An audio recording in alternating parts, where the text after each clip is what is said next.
The unicorns of our imagination often show up in our subconscious before they show up in reality. We catch a blurred glimpse just before waking, or we hear their hoofbeats before drifting off to sleep.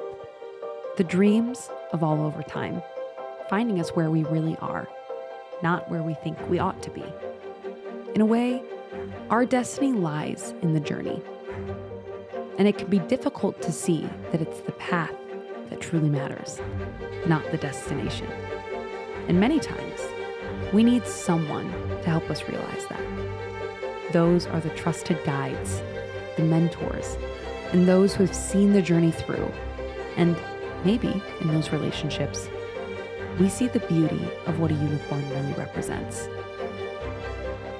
Hope for a future yet to be realized.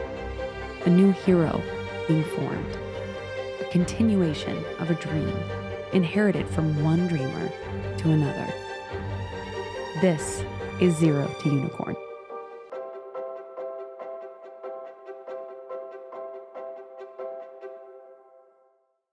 In our last episode, we heard from Mike's childhood friend Jordan, who got to see a first-hand glimpse of Mike's leadership while working on a mini storage project for Ed, Mike's father, during a summer home from college. We also learned how Mike met Alyssa, his wife and business partner. We returned to the story with Alyssa and Mike still feeling unsure about whether Ed's company, Caisson, could provide the opportunity to make a significant and positive impact on the world. It was a lot of back and forth too, ask us on a Monday, we're leaving. Ask us on a Thursday, we're staying forever. It did go back and forth. Yeah, so I went off to college to study computer science, mathematics, and management, and I did virtual reality, special effects. We programmed video games, the effects and stuff for that. I worked for the Minnesota International Film Festival for a while. My dream and heart was very much along that line. And, we're both fairly analytical. So, the pros and cons, and the pros started outweighing the cons, if you will. And, and as we got closer to wanting to start a family, we also, figured, well, it'd be nice to be right here by both sets of grandparents. Our parents live only a mile apart, right? And in between them is the elementary school we went to. So, that made sense logistically as well. And I was an econ major in school, and I studied business and finance and that kind of stuff. So Mike and his dad approached me about working for them for a little bit, helping get the project up and running, that kind of thing. So I thought, okay, well, this might be a good learning opportunity, a good filler job for a while. But then I stuck around for a long time, and there's a lot of history there. There was times where both Mike and I thought we should go do something else. And I honestly didn't want to really engage too much in the family business. And looking back, I think the deep reason why is that I don't want people to think it was given to me. I really wanted to make my own way in life. And what I realized is that really I wanted to make some kind of meaningful, positive impact in the world. And it took me some time to realize this, but we could take this small building and grow it into something much larger and to actually have that meaningful impact in the world. So eventually I got past my own ego to support that. As you grow up, you go through vulnerable times in your life as you're trying to figure out who you are. And there's always this narrative going on in the back of your head, or at least it was going on in the back of my head, of, am I good enough? And whenever we try something new, right, we fail, and the people around you might look at you and say, I don't know if you are good enough. I don't know what you have, what it takes. And I think that fundamental fear, that vulnerability, made me think that, well, if I do something great in life, but I just do it on the back of my dad, people just look at me and say, you weren't good enough. It was just your dad doing it. You just relaxed off of his back. And I don't really care at the end of the day what people think of me. What I care fundamentally about, what my life is about, is making that impact. And as a result, I'll use the resources, the things that I have in front of me to help make that kind of impact in the world. To have a meaningful impact, and in turn, to live a life that felt meaningful to Mike, he searched for a problem to solve, a social woe to correct for the betterment of everyone. I can remember back thinking about my dad's company and looking at it and just thinking, well, real estate, like housing, that's old news. There's nothing exciting there, right? The exciting new technologies are all in tech and computer science and crazy innovations to support third world countries, right? To me, real estate and housing felt like a solved problem and therefore felt easy. And I didn't want to jump into that. I didn't want to solve what felt like an easy problem. But one of the things I realized is that I think that's a common sentiment. And some of the brightest minds in the world are not working in changing specifically construction. I think construction has this stereotype of taking people that are sort of lower on the IQ scale, or maybe they couldn't get a desk job, so now they've got to work with their hands. And because of that, there's sort of been a brain drain in the industry. And I think we're seeing as a result the lack of real fundamental innovation in the space. There's been lots of flowery things that are exciting to see on TV, but real fundamental innovation hasn't significantly taken place in the space. And so I thought to myself, like, why would I get involved in this industry? But what I started to realize is that because of that very fact, because it didn't have the oomph, energy, and brain power to support it, there was opportunity here. What we started to realize is that we could take this business and scale it up. And if we scale it up in a way that's driving down costs, we can actually get it to a point that we may be able to solve America's housing affordability crisis. And because it's such a big piece of our expense in our life, it actually can have a very outsized impact on all of us in a way that almost nothing else can. And that started to get me excited. So for a family that's maybe living paycheck to paycheck, think how big of an impact that a 15% reduction in your costs would look like. That means you can actually put money and save it away for a rainy day. That means you could build up a retirement fund. That means you can actually take that vacation that you've been dreaming of taking. Your life will get better if the cost of your housing goes down. Because I mean, other than like work, and well, these days when a lot of us work from home, like you spend most of your time at your home. So you want it to be someplace where it can be nice and safe and all those things. Yeah, in America today, rents and housing costs are rising faster than salaries. And if you look at the past 60 years, other industries, for example, manufacturing has improved labor productivity by 760%. Agriculture has improved by 1,500%. And during the same time period, construction has done nothing. It's been flat, right? Well, 10%, but it's done nothing, right? This is unsustainable. If this continues, that means we're going to be in a tough spot here in the United States. And so the simple idea is just to apply the technologies and techniques that these other industries have used into the world of construction and into the world of housing, to drive down housing costs. And my dad had always done that by being very frugal, and we're even doing it today with different techniques, and our costs are about 20 to 30% less than other developers. We believe that one day we can get that to a 50% reduction in costs. But imagine what that means. It means someday your rent could be half, or your mortgage payment could be half, and that can have a meaningful impact on a huge part of our expense. And there's even a bigger impact that we can have. And this one's a little harder to understand, but if you look at the next few decades, we have a demographic change happening in America. We're getting older. This means that more people are in retirement and less people are working. This just puts a higher need onto the economy. And unless something changes, our standard of life may decline. A big part of our expense, about 30%, is housing. If we can drive down housing costs by as much as 50%, they can have a 15% impact on your standard of living, which would have a huge, huge positive impact to fight against that demographic change.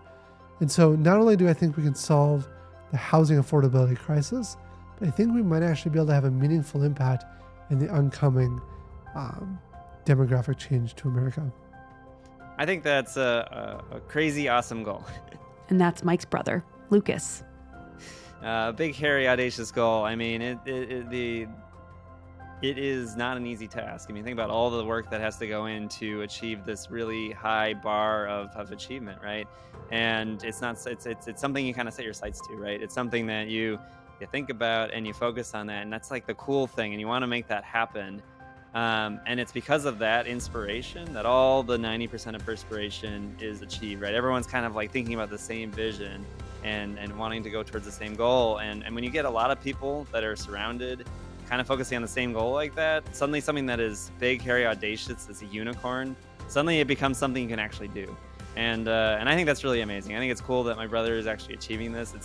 It's weird that it's actually my brother. You know, you hear about stories like this, but it's somebody I'm related to, and I'm actually very proud of Mike for going after this, for actually trying to achieve this goal and to find the people that are crazy enough to join him and go along with the journey. It's really neat. You know, and I'm very proud of my brother.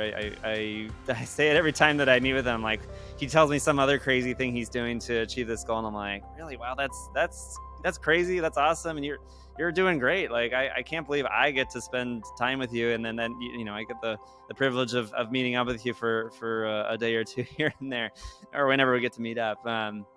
Yeah, I'm amazed at what he's doing, and I think this whole thing is really neat.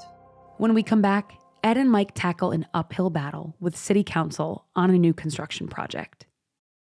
Ed spent much of his time in these years passing down valuable lessons in leadership and industry dealings to Mike. One of those lessons was about balancing a top quality building with construction costs. And that lesson struck a chord with Mike.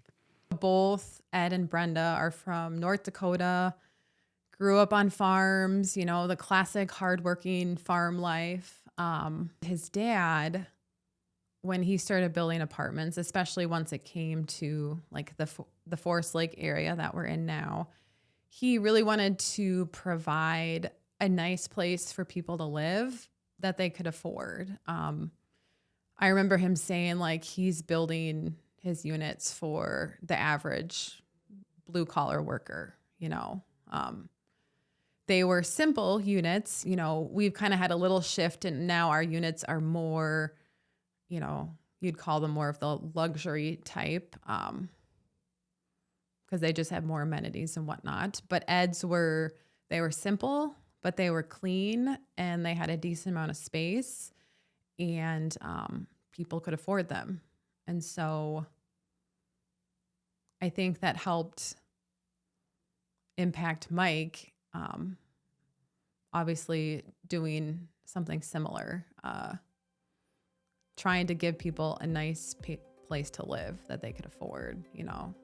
Northbrook was the first apartment building that my dad constructed. And after he completed this, because he did it during the summer, he took the winter as a bit of breathing room, because it's very intense for him while we were building that building. And I think he just got restless and realized, wow, we could do this again. We could build this up and grow it even further. And I think that sort of thought excited him. This is kind of the person that he was. You know, as a kid, I didn't really know much different. I suppose it's probably a lot like growing up on a farm. You're out there tending to the cattle and, you know, sowing the lawn and helping take down the crop. You know, for me, that was my summers. It was going to help my dad in these buildings. Now, my capabilities were terrible. I would often run and go hide, or he'd have me just working on picking up nails on the ground. I mean, my dad was so focused on lowering costs that I would take a nail and hammer it flat so that they could reuse it, so they didn't have to buy a new nail.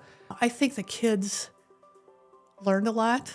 This is Brenda, Ed's wife and mother to Mike and Lucas.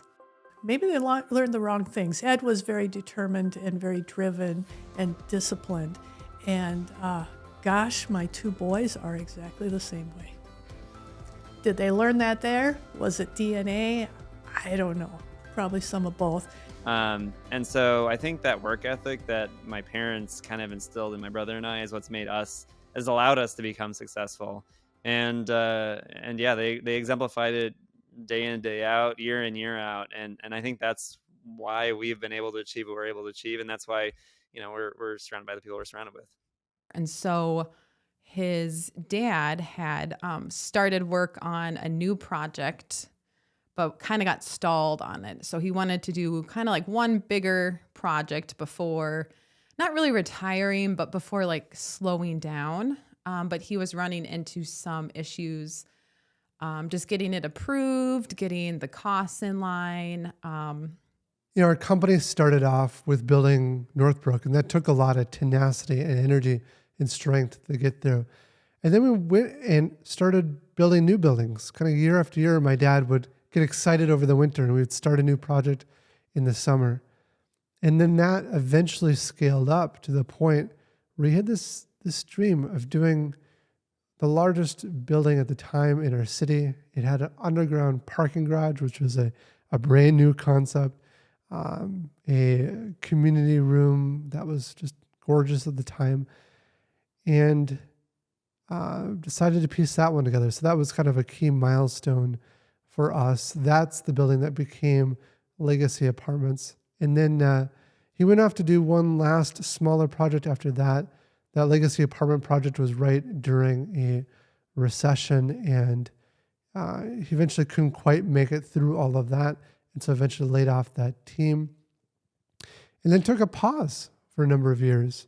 We worked on some mini storage, built some buildings over there, but my dad really knew he wanted to do a project with me, and that's where Mill Pond was born. And so we worked on, even when I was in college, we worked a little bit on getting through city council approval. As we're thinking about building a building, the first thing you need to do is get approval from a city council. And so the point of this body is to make sure that you're building a building that the citizens like, that the neighbors like. And so there's a few different stages to go through. The first is through a planning commission meeting where you have the neighbors all come together and give their feedback on the project that you're building. And very oftentimes it's negative. It's, we don't want you in our backyard. People don't like change. They think it's going to bring more traffic and it's going to be unruly, that tall building next to my house. I don't like that idea. You're removing what felt like a park or a forest before, and now you're putting a building there. That sounds terrible, right? And so there's a lot of politics and emotion and passion that go into those meetings. But as you go past that, you eventually go to city council, who is the final decision, and they vote yay or nay on the project and the design of it. Once you get past all of that, then you have to get into the code, the technical parts. Is the building going to be safe? Is it not going to fall down? Does it meet ADA or safety or accessibility requirements? And so you go through the city, through a process of verifying that, reviewing the plans, studying all that, making sure that's good. And eventually you get a building permit. This is your first chance to actually break ground and open up the starting of the project. That whole initial design phase might take a year or two. In some cases, in some jurisdictions, it can take up to 8 years. But once you get through that, then you go through the building process. And then once you wrap up the building process, you can open it to the public. So toward the end of Mill Pond, we realized we needed a new project in order to keep our crew moving forward. And so started looking at different sites, looked at a lot of different options, found a piece of land that I had originally got an offer for $950,000, and I ended up buying it for $1.125 million. So there's a bit of a lesson in that. But once we found the land, we started identifying started laying out designs and getting into the layout of units and how the building was shaped and how it was going to sit on the lot. I remember one day my unit designs weren't that great, and my dad stepped in and said, "Dude, Mike, you need to improve this." But it was really a tough moment because I've been working so many hours late at night to try to get these plans approved through the city, and he stayed late one night with me to figure out those details. I remember like 2 or 3 days before the deadline was, I was up until 2 a.m, night after night, and I would listen to a song. It was Timber on repeat over and over again just to keep the energy up so I could keep moving forward. And then we went through the planning commission meeting, and I did that one on my own, but it didn't go super well because I'd pushed what I wanted and not what the city was in support of. And part of what I was thinking was like, well, I'm just a kid and I don't think people take me all that seriously. And so my dad and I then did a workshop meeting with the city council, kind of showing off more details of the project, and he really helped lead that one. I think he was pretty nervous as well going through that. I don't think he ever loved city council meetings. When we come back, we'll learn more about Ed and Mike's relationship and the things that Mike learned from Ed along the way. You know, my dad built up about 90 units. That's a good sized portfolio. It was a good retirement to live on. For himself, he was at a good spot in his life. But I think there was something in him that just innately wanted to pass things down, to support his son and to see his son grow up and succeed. And so for him, the excitement of working on a project together, just my dad and me, something he was really excited about. I think took great pride in seeing that fulfilled. And it's down to the little things. I think there's only so much sitting on a beach, drinking a pina colada and looking out to the sunset that you can do before you get bored. But I think it's the connection, the relationship that you build with your son in doing these. So the original name was Kason, and Kating and Son, right? It was my dad was passionate about, and we went to go see if a .com was available for Kason, and it wasn't, and so we just started spending time studying and figuring out what kind of names we could do. And so this was around, I don't know, a few years after joining, but probably the middle of Mill Pond, and we went through thousands of name combinations. And so it had to have something that had meaning, had to have a .com available, had to be something we could trademark, and Kason just didn't meet those requirements. I can remember one day that we were having a really tough time at one of the city council meetings, and he just said, "Do you mind if we go to Dairy Queen?" For him, he loved ice cream, he loved Dairy Queen, and we went to the local Dairy Queen and just sat there, and we didn't say much. But we didn't have to. And I think it's in those moments he felt that connection, we felt that connection, that relationship. And I think deep down, that's the heart of why he wanted to do this with the son. I think if my dad were leading the company and I was not involved, no, he'd be done. He would have wrapped up by the end of Mill Pond. I think having me involved, he was incredibly excited to support me on that journey and to see what I could do with it. And he gave me a degree of freedom to make that happen. And so I think if he would still be living today, we very much would be on that journey. There may have been elements or certain things that he may have pulled me back from a bit. But I don't know if it would have been all that significant. And in some ways, I think it probably would have been better. It may have helped me avoid some of the failures that I had. Leadership comes with setbacks and failures, but also with opportunities for success and for growth. And for Mike, this leadership bled far past just his role or title at any given time. It translated to the way he encouraged and pushed the people in his life toward their own hopes, dreams, and goals. I said, within 4 months of starting, he had promoted me to the construction manager. This is Marie Dickover, Chief Construction Officer at Norhart. I was pretty excited. It was scary, but I was really proud of myself. And like I had said in my prior job, one of the things that inspired me to move and kind of take a bet on, Caisson at the time, or take a bet on working with Mike, was the opportunity to do more with my career than to kind of just be a 7 to 4 punch in and just do, I'm gonna say, kind of like a drone. And so I think having him see that potential in me really was exciting and made me feel more accomplished and proud of what I was doing for my work. Do you still see that today?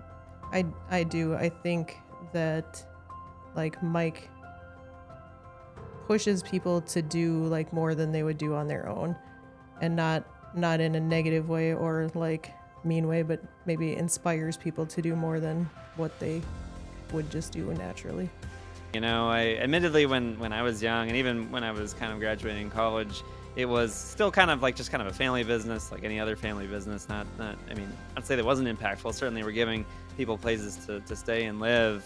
But it's really grown since I've been there, and it's fun kind of seeing my brother kind of take this amazing business, and turn it into something that's more than just something that puts food on the table. It's something that actually is meaningful to people around the country, and certainly around the metro area, but also to now people that are even outside that. So it's really neat just seeing what my brother has built. I can't stress how cool it is. And obviously it's not just him, and certainly where I work too, you got to give credit to not just the people that are that are kind of leading the charge, but also the people that are around them that make anything they do successful. So it's really cool to see what he's built. And in terms of the things he's doing in the community, I definitely appreciate all the stuff that he's doing for families, for homelessness, and all that stuff. It's pretty remarkable. Whether or not Mike realized it, Ed had been preparing him for what comes next, even when he himself didn't realize just how soon it would come. In these years of mentorship, Ed was preparing for Mike to take over the business. He was anxiously awaiting the opportunity to be a grandfather, to enjoy the years of his hard work with Brenda, and to watch his family blossom as a result of his sacrifice and dedication to others. But, as it often does, fate had other plans. As the story continues, tragedy strikes, forcing Mike to step in as Norhart's CEO, seemingly overnight. There was a 4-year project, but 3 years into it is when my dad had his stroke.